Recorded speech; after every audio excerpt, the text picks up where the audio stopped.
اور احمد نورانی اگر کوئی چیز نکال کے لائیں تو ان کو دھمکیاں نہیں دینی چاہیے، ان کے الزامات کا جواب دینا چاہیے، رسیدیں پیش کرنی چاہیے، اور آپ کے پاس اگر کوئی جواب ہے تو دیں۔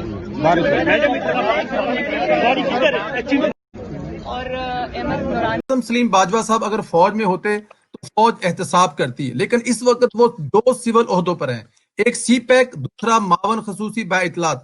کیا ان کو جواب دہ نہیں ہونا چاہیے، جواب نہیں دینا چاہیے؟